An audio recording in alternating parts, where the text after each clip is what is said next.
keuangan negara. Meski penyusunan RUU ini masih di tahap awal, DPR menjamin proses penyusunan kebijakan ini akan dilakukan secara terbuka dan transparan. Setiap aspirasi publik akan didengar dan dicatat, terutama masukan dari aparatur sipil negara untuk memastikan RUU ini mampu menjawab kebutuhan pegawai pemerintah, baik P3K maupun PNS. Berbagai pertimbangan nanti tentu kita akan mendengar dari para akademisi, para pendidik juga, para P3K juga, semua stakeholder yang terkait agar kemudian memberikan saran masukan kepada Badan Legislasi dan juga silakan memberikan saran masukan kepada Komisi 2 yang nantinya akan membahas apakah memang P3K sudah semestinya menjadi PNS. Saya tentu akan memberikan dorongan yang terbaik. Kalau memang negara pemerintah mampu, maka bukan tidak mungkin ya P3K secara bertahap nanti bisa diangkat menjadi PNS. Realisasi, contohnya sekarang kita mesti punya yang namanya best practices dari global. Contohnya kalau saya lihat ya, memang saya nggak bisa mencontohkan, tapi saya harus memperlihatkan bahwa Finlandia misalnya, dia fokus pada digital early learning dan pedagogi inovatif.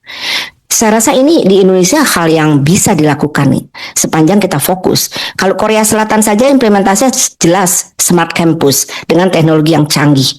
Kemudian Singapura, tetangga kita, ini mendorong konsep lifelong learning dan pengembangan keterampilan berkelanjutan.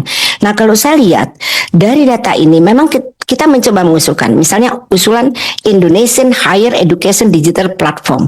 Tapi bagaimana? Belum ada ketentuan tentang perlindungan data, standarnya, kemudian antar platformnya. Nah, ini yang barangkali penting sekali. Kalau tadi soal swasta dengan negeri sudah disampaikan oleh Prof. Joko. Tapi saya merasa bahwa kita harus konsentrasi full. Ini habis RDP, ya mohon maaf ini harus ada time scheduling yang tepat, terus kemudian kalau memang kami dibutuhkan dari DPP ADI, siap untuk membantu, siap untuk menjadi tim perumus, agar sampai pada titik pasal per pasal bila perlu.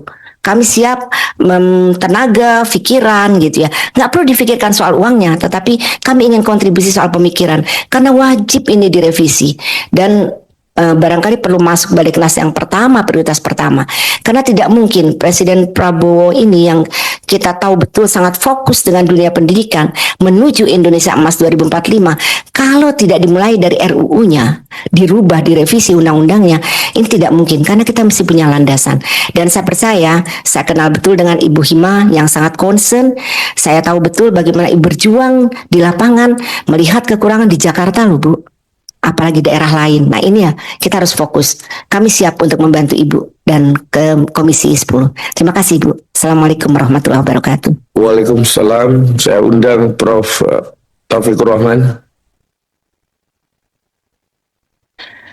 Baik, terima kasih Pak Ketum Prof. Ali Brawi, seizin pimpinan, dan Bapak Ibu anggota Komisi 10. Pertama, saya sangat senang sekali Komisi 10 memberikan ruang aspirasi. Pimpinan yang saya hormati dan saya banggakan, ada hal yang hari ini kita sedih ya. Terjadi pemboman di 72 dan juga di kampus. Banyak sekali hari ini Ibu pimpinan proses bullying dan juga kekerasan. Nah, ini mohon bisa masuk dalam satu pasal atau ayat yang bisa mencegah terhadap hal tersebut. Ada gambaran pimpinan di Cina itu 2,8 atau 2,5 miliar penduduknya. Kampusnya hanya sekitar 2.500. Di kita 281, kampusnya itu sekitar 5.621 kampus. Tadi Pak Ketum sudah sampaikan dari mulai secara rigid. Nah, saya hanya satu hal saja. Hari ini Bapak dan Ibu di Komisi 10 tolong dipikirkan soal akreditasi mutu kualitas pendidikan. Kenapa? Karena saat ini kualitas mutu pendidikan diserahkan kepada lembaga akreditasi mandiri, yaitu baik-baik saja. Tetapi persoalannya, prodi ini untuk membayar akreditasi, dulu tuh saya pernah jadi dekan misalkan Kaprodi, itu paling bayar ya nggak semal sekarang. Sekarang tuh minimal 55 juta. Ini terjadi menjerit semuanya prodi, tapi tidak bisa apa-apa. saya berharap Bapak dan Ibu di Komisi 10 ini, ya mungkin di Bapak dan Ibu ada yang di Komisi 10 yang juga concern terhadap pendidikan. Coba rasakan Prodi, bagaimana misalkan asesor datang, pesawatnya, nginapnya, dan itu mereka harus mengurus sendiri. Jadi kehadiran negara di mana pemerintah hari ini? Nah, saya berharap pemerintah di situ hadir kembali. Kita lihat ada sekolah rakyat yang sudah sangat baik ya sekarang dilakukan. Yang kedua, Ibu dan Bapak pimpinan di Komisi 10, ada satu hal lagi tadi sudah disampaikan oleh Prof. Arme dan Prof. Joko juga Pak Ketum dan Wakil, cuma nggak rigid. Saya ingin lebih rigid di pasal apa? PTN dan PTS pengaturannya. Ini tolong menjadi perhatian serius ini. Kenapa? Kalau Bapak dan Ibu hari ini tidak masuk di dalamnya, PTN dengan biaya pendidikan yang lepas tangan dari pemerintah hari ini, ya mereka akan melakukan liberalisasi industri pendidikan. Tadi dikuatkan oleh Prof. Ketum, Prof. Ale tadi sebutkan bahwa asing boleh masuk juga ke kita. Ini akan lebih nanti bahaya lagi. Jadi akan sangat membuka ruang lebar lagi bahwa dunia pendidikan kita ya bukan lagi Pancasila, tetapi memang liberalisasi siapa yang kuat, ya mohon maaf dengan segala hormat oligarki dengan uangnya, dengan kepentingannya akan masuk dan sesuai dengan kepentingan selera mereka.